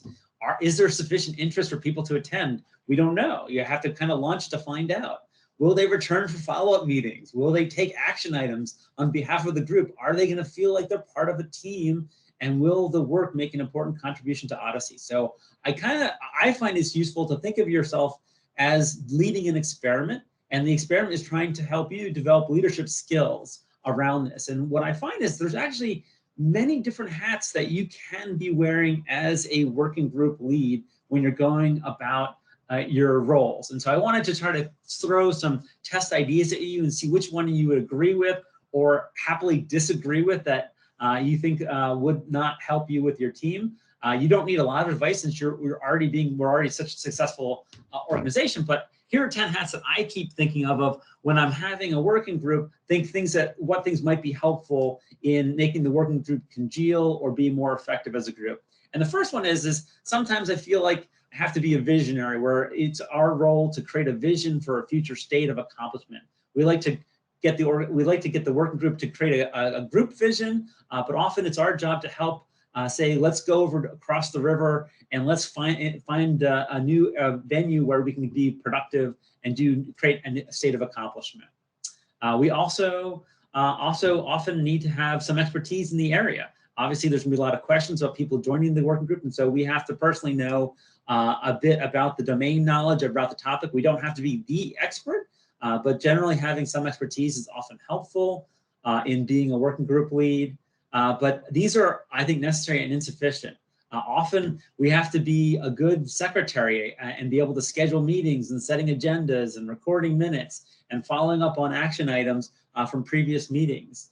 And so a lot of it is just understanding the mechanics to make sure that we set an agenda so people know what's going to happen, so that people are interested in coming. And so there's just and learning teams and the tricks of teams is really critical to being effective at just doing the logistics necessary to being stable and continuous as a working group. Because one of the worst things that can happen is, of course, if people show up for a meeting and no one's there and they don't know, they didn't get the message that it was canceled, or they weren't aware of what was going on with the schedule. Often, we also need to be a parliamentarian. We have to maintain a good code of conduct of behavior to make sure that the conversations are constructive and convergent and not in an endless loop. And so trying to help steer conversation, trying to help manage code of conduct is an important role that we have as a working group lead. And then we also get into often we have to be an educator where we're going to help members come up to speed. We often have members come on to our working groups. Every new meeting, we might see a new member. So part of our role is onboarding them and also trying to get them to keep the existing members into a productive state of thought in that process. And so, it's amazing. You might not have thought of all these different hats that you're trying to wear while you're trying to lead a working group, but it's useful to think about what sort of things you might plan up ahead of time for your next working group meeting that could help address one of these issues. I also find it's also helpful to be a worker bee, that it's important to be able to lead by example, and people like leaders who can lead by example and take action items and show that we've broken the action items into digestible components. And on top of that, of course, learning to be a delegator. I think Claire's points were really valuable, is trying to understand how best to engage volunteers to perform tasks and to become accountable to actually do those tasks is a great skill to have as a leader. And then, also in some ways, it feels like it's useful to be a bit of an entertaining, as Melanie talked about, how do we keep the meeting interesting and engaging for members? And my best advice is trust your instincts and make it interesting for you. Scratch your own itch, that if you feel like this is an interesting topic, you can probably be rest assured that other people are going to find it interesting as well. And I find this is a useful way of making things fun, is just seeing something, making sure it's something that is of interest to you. Also, your role is to help build a team in terms of the forming, storming, and norming stages of team development, of constantly onboarding, investing team members, lining up what their goals are and how they can contribute to the group with their skills and their interests and their time available. And also, lastly, and also incredibly important, is to be a mentor. Often, it's important to understand the motivation and career goals of your members, to see why that a lot of this is being involved with Odyssey is a tremendous career advantage for our working group members. This really helps them access experts outside of their institution in computational observational research. There's no way they're going to have local expertise in all these different areas. The way to learn is through other peer groups. And this is probably one of the most important reasons why people join our working groups, is not just the incredible purpose, but the ability to grow as a professional. And so I'd be interested in your feedback on how you see these different roles that you might have to do as part of your working group lead. Now, I look at this last night, and I didn't intend to come up with 10 different hats, but I find it's a little bit daunting. And so I guess my recommendation is also to consider recruiting a co-lead for your working group, in that you never walk alone when you are in Odyssey. We're doing this as a community. I find it is great to have someone with complementary skills with you that you can learn from. I'm just super excited. I get to work with Chan, who's an MD and a cardiologist, and on the medical imaging group. I just find it's a lot more fun to be able to coordinate activities. I get to work with Adam, who really has a great depth in R, and it's more fun to plan things out in how we coordinate activities. It's great for shouldering the burden of leading a meeting, for planning out agendas. Sometimes we have meetings ahead of time to plan our meetings, to kind of schedule what we want to put into the agenda. And it sometimes gives us a chance to try on different hats of leadership, and help us invite different speakers, and also, being able to help divvy up the load for taking action items and following up with others. And I feel it also kind of helps us build out a built-in succession planning and leadership development by engaging others in this process. But most of all, I do it because it makes things more fun. And so those are some of the tips that I have. I would be really interested in learning from others too, what recommendations you have for helping run your working group. And with that, I wanted to switch gears and hand it over to Ross and Fazia, who really are emerging leaders, who are running the early stage working group about things that they would like from us. I want to hear from them on what things can we as an Odyssey community help those early researchers in their career. Yeah, hi everyone, I'll take over. So Pfizer had to go to class, so I'll be running this section. So I don't have any slides prepared. That's an occupational hazard. That's great. Yeah, I know. I told her that she wasn't showing enough commitment, but initial thoughts on how we can get support from the Odyssey steering committee. So first of all, given that many of you are quite senior academics and senior people in your career, if you have new people that you on board, either in your teams or new students that come and join us, then please send them our way. We will be more than happy to help them out, and hopefully we can sort of give them introductions to lots more people around the community, and also help meet people at the same stages of their careers. Hopefully this will become, I think at the moment this is quite important, given that for the last sort of 2 years we haven't had any in-person meetings where the chance to meet other sort of people who are beginning their careers has been available. Hopefully that will change over the next short while, but that remains to be seen. The other thing that we'd like is joining careers events. So we were hoping to have a careers event at the European Odyssey Symposium in March. Well, this will be in the summer. What we're aiming to do there is to have a sort of like meet the expert, meet the mentor, meet the leader, or in Patrick's case, meet the overlord. And that will be then give students the opportunity to have sort of a 5 or 10 minute one-on-one conversation with each of you, and you can give them sort of advice, and we can talk about projects, or sort of generally help them along their way. So I will at some point be contacting many of you to help to volunteer for this. The other things is providing ESR group members the opportunity to present at other working group meetings. I think this can also be suggesting to them that they would be suitable to give a presentation, as people might be lacking a little bit of the confidence or a little bit of the sort of wherewithal to put themselves forward to do this. So if you think they have an interesting project, then give them a little nudge. And so you're also more than welcome if you think there's someone, you could come and talk to either me or Pfizer, and we'll also be happy to give them a little bit of a nudge to get towards doing that. This would also help us meet one of our OKRs for the year. The other things that we had is if you have any careers events that are going to be happening, so either this is run through your institution, or you come across this Odyssey, through sort of the Odyssey community in a wider sense, or you see sort of, there's job postings, that kind of thing, then bring that to either mine or Pfizer's attention, and we can make sure that that gets attention within the working group. And the other thing that we want to do is run a few more tutorials. So volunteering either your time or volunteering the time of someone else that's got relevant qualifications to give tutorials for our group would be fantastic. And I think that is everything that I had written down. Thanks, Ross. And I wanted to especially thank Kristen and Craig and Elise for helping me put together this leadership summit. And we're pretty much right on time, which is great. I was hoping that we could get some time for discussion, but maybe we could do that in a future meeting. So please send us. So thank you so much for coming. That was really great to see all those OKRs in one place. It is tremendous the direction we're heading in. And it was, I also would hope we can get together and collaborate more, either on Teams or face-to-face, or in Rotterdam would be fantastic.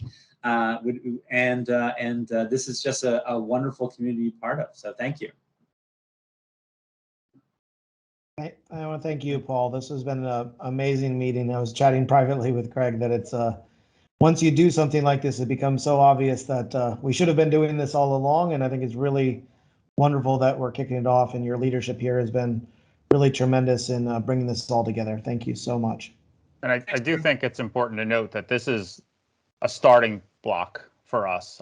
Certainly something that we've talked about possibly doing quarterly and changing the format a little bit and having it more engaged in conversation moving forward. Although there were things about this one that I really liked. I know we went really fast and gave you a lot of information, so it is recorded, but I do think this is a great starting point and something that we do want to do again. So thank you to everybody who joined, and certainly thank you to Paul and Kristen and Elise and everybody for leading this. And it was great. All right, thank you. Yep, great. Yeah, thank you, everyone.